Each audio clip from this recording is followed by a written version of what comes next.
This is lecture 14.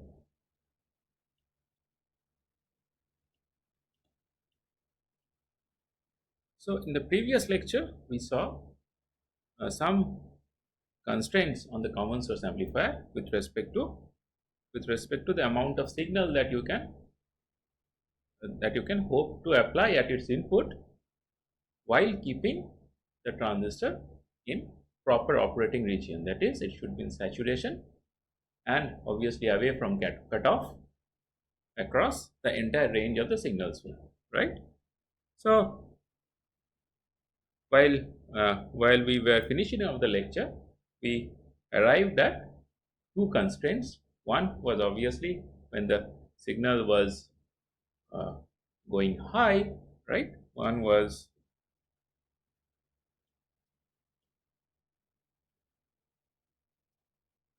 if you recall,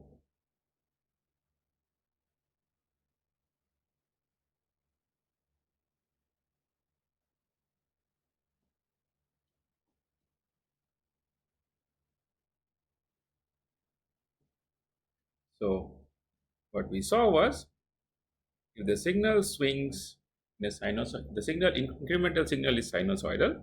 This signal will swing between the gate and the source on top of a quiescent VGSQ, and while it does so, the drain voltage swings in a antisymmetric manner, right? And if there is a gain, the drain voltage will swing. The amplitude of the swing of the drain voltage will be higher than the amplitude of the swing at the gate, right? Now what happens when the gate voltage increases and the drain voltage decreases? What happens? The transistor is going towards linear region, right? So you will have to be careful while choosing the input swing, or in other words, if you are designing a transistor, you will have to choose the quiescent drain voltage in such a way that for the entire range of signal swing, the transistor remains in saturation, right? This is as far as the condition of signal swinging high is concerned at the gate. Now what is happening when the signal is going low? When the signal is going low at the gate, at the drain it is going high, right? So saturation is no longer a problem. But what is the problem? The problem is the current in the transistor is decreasing, right? And we said that while the current was going low, the condition that we imposed was total IDS was the quiescent IDS, that is IDSQ, plus GM times VI. This is the total current, and this we have to ensure that this never goes to zero. If this goes to zero, then we are in trouble. Now what is happening, or rather in this case VGS, right? If you have to make it generic, it should be VGS. As it turns out, in case of a common source amplifier or in the configuration that we are looking at, VGS happens to be equal to VI. But you have to be careful, you shouldn't write GM times VI all the time. Mind you, it's always GM times VGS. If VGS is equal to VI, well and good, but it need not necessarily be the case all the time, right? Okay, so IDS is equal to IDSQ plus GM times VGS, and you have to ensure that this always remains greater than 0. And what happens at the negative cycle? At the negative cycle, if this is a sinusoid, on the positive cycle, it goes to the input VGS goes to plus VP, right? If the sinusoid, if this sinusoid is VP sine omega naught t, on the positive half cycle, the input goes to plus VP, and the negative half cycle, the input goes to minus VP, right? So what is the constraint that will limit our condition that the transistor should be away from cutoff? The condition that will limit us will be IDSQ plus GM times minus VP should be greater than 0, which means VP should be less than IDSQ over GM, right? So this was the condition that we derived, as we were finishing off the previous lecture. Now, some of you might have the question that this probably doesn't seem right, because my current voltage equation for this transistor, right? The current voltage equation for this transistor is IDS is mu n Cox W by 2L VGS minus threshold voltage whole squared, right? And on top of that, if I apply a sinusoid, right, what does VGSQ lead to, or what does VGS leads to?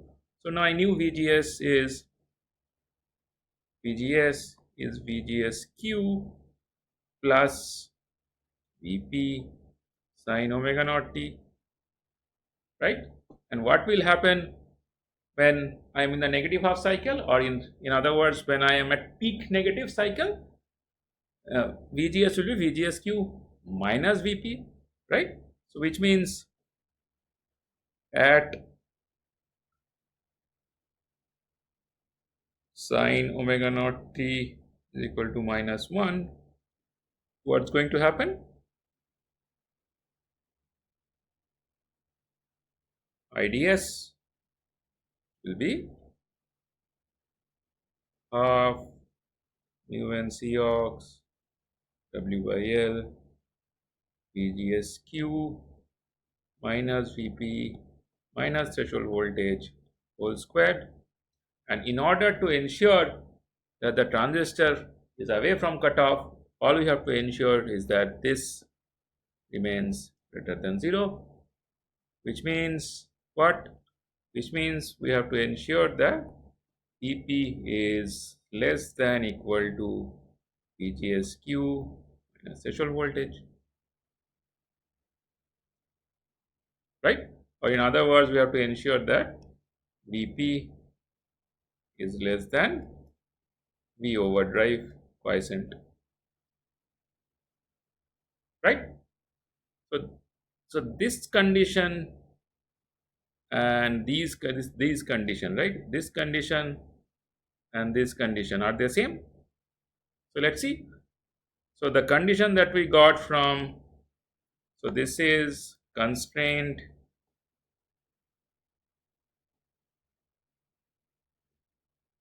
from large signal analysis.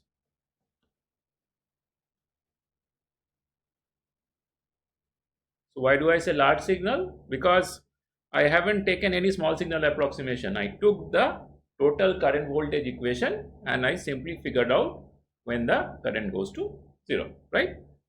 However, the condition that we got,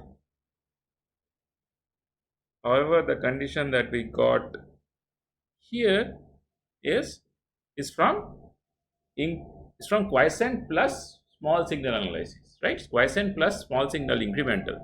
So in other words, the condition that we got was VP is less than IDSQ over GM. This is constraint from small signal analysis. Now are they same? Let's see. So if I replace this IDSQ and GM with their expanded versions, so what do I get? So VP should be less than half mu n Cox W over L VGSQ minus threshold voltage whole squared divided by GM. GM is again mu n Cox W over L VGSQ minus threshold voltage, right? Which means that VP should be less than half VGSQ minus threshold voltage. Correct? So this full-blown analysis, the large signal analysis was giving me this constraint, and the small signal analysis is giving me this constraint. Note that they are off by factor of 2, right? Now the question that we might ask is that why are they different, right? There are two questions to be asked, like why are they different? Are you comfortable with the fact that they are different? And the second question is that if we are comfortable, what is this factor of half? What is the implication of this factor of half? Now, coming back to the first question, why are they different? We should not be surprised here because what is small signal analysis? In a small signal analysis, we do not consider the entire current voltage equation, right? We only consider the linear term, while saying that the higher order terms, even though they exist, we will neglect them because it's difficult to deal with higher order terms. So we purposefully omit some accuracy, right? We give away some accuracy in search of mathematical ease, right? So which essentially means that when you do a small signal analysis and you do a corresponding large signal analysis, you are bound to get a different result. Okay, so that is as far as why are we getting a different result, the answer to that question is concerned. However, now the question is, what is this half doing here, and should we be bothered about this, or should we be okay with this limit that we got from the small signal analysis of Vp, or should we stick to the one that we are getting from large signal analysis, right? So let's spend few minutes investigating that. Okay, so let me just sketch one transistor without sketching the whole biasing network and everything. Let me just say that this is VGS, this is VDS, and the current through this is IDS. What is this IDS VGS characteristics? What does it look like? Note that this IDS VGS characteristics is nothing but the plot of the equation half UN Cox W over L VGS minus threshold voltage whole squared, right? So what does this look like? This looks like, I mean, if we assume that IDS is equal to 0 for a threshold voltage less than 0, so IDS equal to 0 for voltages lesser than threshold voltage. So till threshold voltage I don't have any current. Above threshold voltage I should see a parabola, right? Okay, let me draw a cleaner parabola if I can. Okay, and let's say threshold voltage is equal to 1 volt, right? And let's say I am trying to figure out I have biased my circuit in such a way that VGS is equal to 2 volt, right? So let's mark off a value of 2 volt here. So what is that IDSQ? The IDSQ will be that value which corresponds to VGS of 2 volt, right? So I will have some IDSQ which corresponds to VGS of 2 volt. Okay. So what does, now if I say that using small signal incremental analysis, small signal plus quiescent incremental analysis, I got IDS, that is the total IDS, which is equal to IDSQ plus GM times VGS. What am I saying? What is GM? What is GM?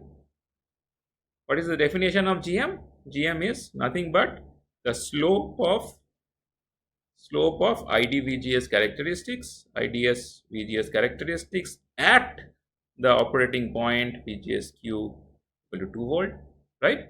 So if I sketch a slope, right?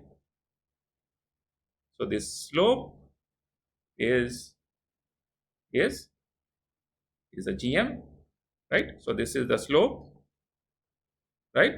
So this is the y-axis, correct?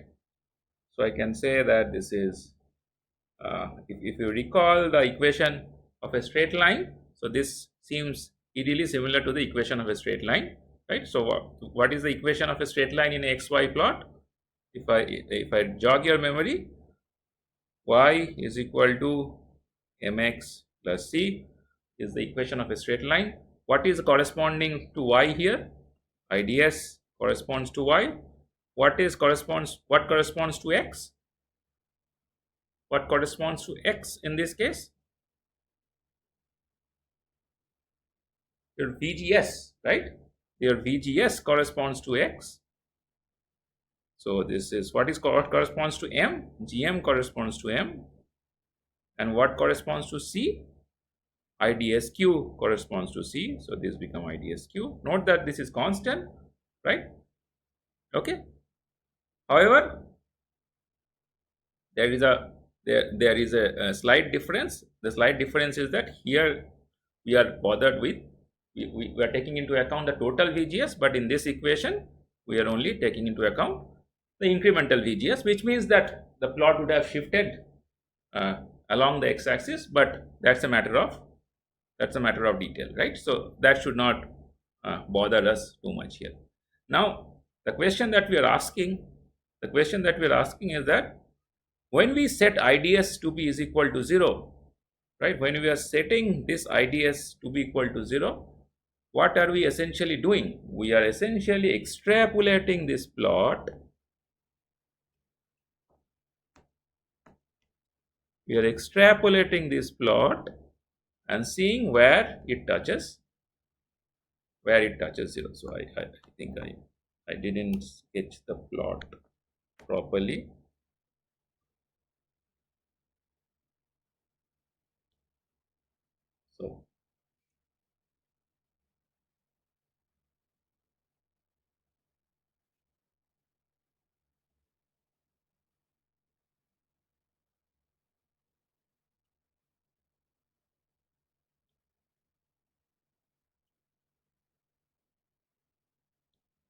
So if I extrapolate this plot, so it will touch the x-axis somewhere. So the value of VGS, right? The value of VGS. What is VGS?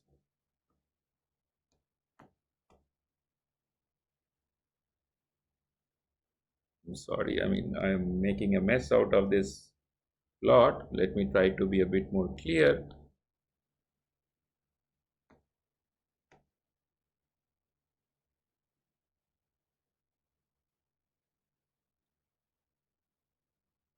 Okay, so this is the uh, this is the this is the equation of the straight line. When we say that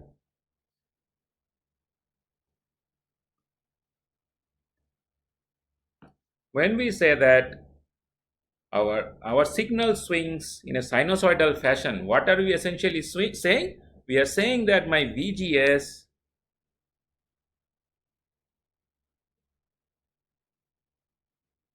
is equal to Vp sine omega naught t. And VGS is swinging on top of what? VGS is swinging on top of the quiescent point. And what is the quiescent point? The quiescent point is VGSQ, right? So if I say that, if I say this is the time axis, right? So this is VGSQ.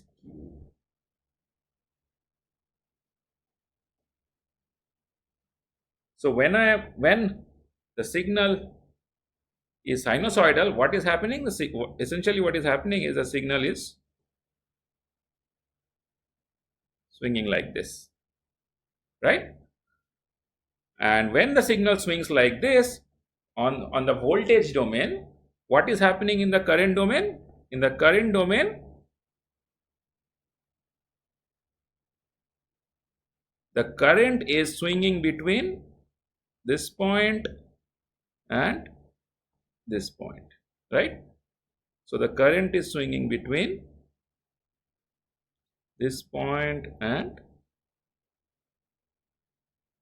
this point, right? So this will be your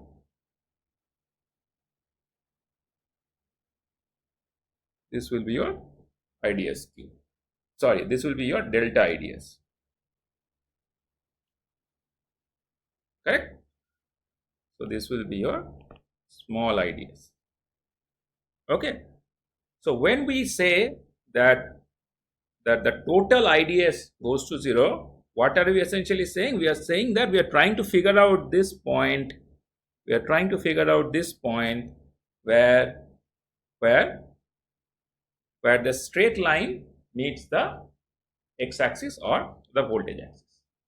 Okay, and what is this value of VGS in this plot? What is this value of VGS? The value of VGS is nothing but the deviation from, use a different color. The value of VGS is nothing but the deviation from the quiescent point, right? At which VGS max, this is not visible, this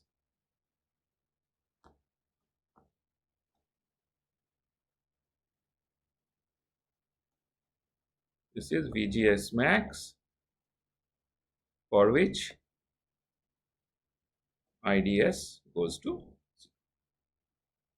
Okay, so this becomes, so this essentially becomes your, this becomes the pictorial definition of where IDS goes to 0 using the small signal plus quiescent plus small signal picture.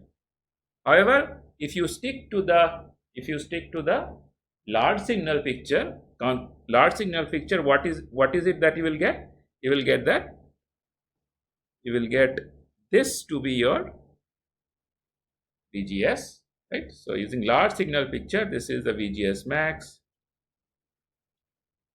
for IDS equal to 0 using large signal picture. Correct? Now clearly in the pictorial definition you see that there is a difference between the small signal and the large signal picture, simply because I have a parabola. It's basically the current voltage relationship of a MOSFET is that of a parabola, and the fact that the factor of half comes into picture is basically the property of the slope of a parabola, right? Now note that if you again go back to the previous lecture, what we established, the stuff that we established was, in order to ensure our small signal models are valid, we have to ensure a certain condition, right? What was the condition? The condition was that the incremental VGS has to be much less than the overdrive, right? The incremental VGS should be much less than VGS Q minus threshold voltage. Now, if you allow the signal to swing as high as the overdrive voltage, right? So, if you allow the signal to swing as high as the overdrive voltage, you are definitely not honoring the constraint on small signal. And if you don't honor the constraint of small signal, what is going to happen? Your circuit will become terribly nonlinear, right? You will have higher order terms. You will have, if you input a sine if your input is pp sine omega t, you are going to get output at omega naught, and also, but you will also be getting outputs at 2 omega naught, because you have the squared terms that will come into picture. And why will they start dominating? They will start dominating because your signal is swinging so much that your small signal validity approximation is no longer valid, right? So given that constraint that we have to stay away from the signal swing of as high as the threshold volt, as high as the overdrive voltage, right? So we cannot ever apply a signal which is equivalent to, we cannot ever apply a signal between the gate and the source of a transistor which is equivalent to its overdrive voltage, right? Which means we have to apply a lower signal and a lower value of the signal, and the constraint on and the analysis of incremental plus small signal is enabling us, right? The result that we are getting by using incremental plus the result that we are getting by enabling the quiescent plus small signal approximations is giving us the uh, a better perspective of handle how to handle small signal models, and the results that we are getting out of this small signal by setting this total current to 0 also honors the small signal approximation, right? So going forward, hence going forward, we'll be using this constraint, right? We'll be using this constraint of for setting the current to find out the maximum current or the maximum swing that we can have, right, at the input in order to keep the transistor away from cutoff. We'll be using this constraint, that is the quiescent plus incremental, and will not be using the large signal constraint of setting the IDS to be equal to 0, right? So this is again uh, a very important outcome of this discussion. So we'll be having a few assignments on small signal model, on swing limits, what is the maximum swing that you can apply from an input while keeping the transistor in saturation and away from cutoff. So I hope you'll be able to hone your skills and become comfortable with dealing with these this quiescent plus small signal models, right?